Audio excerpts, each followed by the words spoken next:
গাজা ভূখণ্ড আজ ধ্বংসস্তূপ। নেই কোনো অবকাঠামো, চোখে পড়ে না শিশুদের দুরন্তপনা।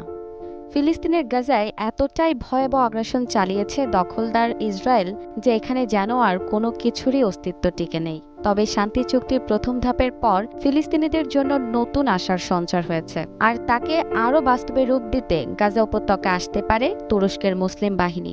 দখলদার সেনাদের হাতে নির্যাতিত গাজাবাসীর ঘরে শান্তি ফিরিয়ে আনতে অতন্দ্র প্রহরী হবে তুর্কি বাহিনী, আর মহান এই দায়িত্ব পালনে পুরোপুরি প্রস্তুত এরদোয়ানের সেনারা। ইসরায়েল ও হামাসের মধ্যে যুদ্ধবিরতি কার্যকর হওয়ার পর গাজায় শান্তি নিশ্চিত করতে একটি আন্তর্জাতিক টাস্ক ফোর্স গঠনের প্রক্রিয়া শুরু হয়েছে। এই শান্তিরক্ষা মিশনে অংশ নিতে তুরস্কের সশস্ত্র বাহিনী প্রস্তুতি সম্পন্ন করেছে। ইতোমধ্যে তুরস্কের প্রেসিডেন্ট রিসেপ তাইপ এরদোয়ান গাজায় সেনা মোতায়েনের ব্যাপারে সম্মতির ইঙ্গিত দেন। এএফপির এক প্রতিবেদনে উল্লেখ করা হয়েছে, যুদ্ধবিরতির শর্ত মেনে গাজায় শান্তি প্রতিষ্ঠার লক্ষ্যে তুরস্কের সেনাবাহিনী যে কোনো শান্তিরক্ষা মিশনে অংশ নিতে প্রস্তুত। এই বিষয়ে আলোচনা করতে তুরস্ক একটি প্রতিনিধি দলকে মিশরের শার্ম এল শেখে পাঠিয়েছে। যুদ্ধবিরতির আলোচনায় তুরস্ক ঘনিষ্ঠভাবে জড়িত। ইসরায়েলের ওপর চাপ তৈরি করতেও এরদোয়ান সরকার সক্রিয় ভূমিকা রেখেছে। গাজায় বিভিন্ন দেশের সেনাবাহিনী নিয়ে গঠিত একটি টাস্ক ফোর্সে তুরস্ক অংশ নেবে কিনা এই প্রশ্নের জবাবে সূত্রটি জানিয়েছে, শান্তি প্রতিষ্ঠা ও তা বজায় রাখায় অভিজ্ঞ আমাদের তুর্কি সেনাবাহিনী যে কোনো দায়িত্ব পালনে প্রস্তুত রয়েছে।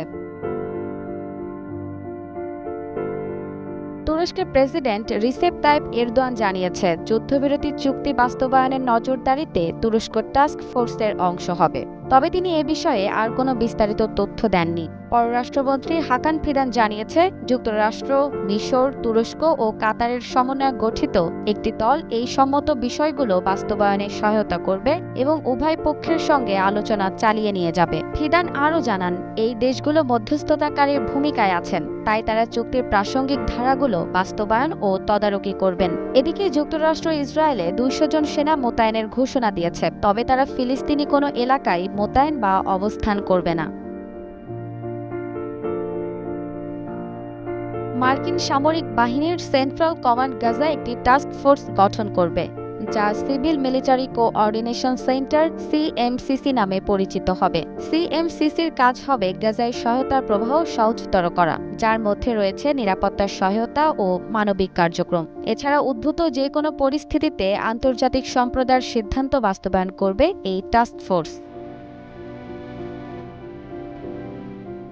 দীর্ঘ ২ বছর ধরে চলা গাজায় অবর্ণনীয় হামলা থামিয়েছে ইসরায়েল। মূলত আন্তর্জাতিক চাপ ও ডোনাল্ড ট্রাম্পের হস্তক্ষেপে এমন সিদ্ধান্ত নিতে বাধ্য হয়েছে নেতানিয়াহু সরকার। যদিও সরকারের এমন সিদ্ধান্তের ঘোর বিরোধী ছিলেন দখলদারদের ২ উগ্র ডানপন্থী মন্ত্রী স্মোট্রিচ ও বেন গাভির। যুদ্ধবিরতি কার্যক্রম শুরু হতেই গাজার ইয়েলো জোন থেকে সরে গেছে ইসরায়েলি সেনারা। অন্যদিকে যুদ্ধবন্দীদের মুক্তি দেওয়া হচ্ছে। এমন পরিস্থিতিতে দীর্ঘ ২ বছর পর নরক যন্ত্রণা থেকে মুক্তি পেয়েছে ফিলিস্তিনের নিরপরাধ ও নিরস্ত্র গাজাবাসী। জেরিন জামান, গ্রিন টিভি।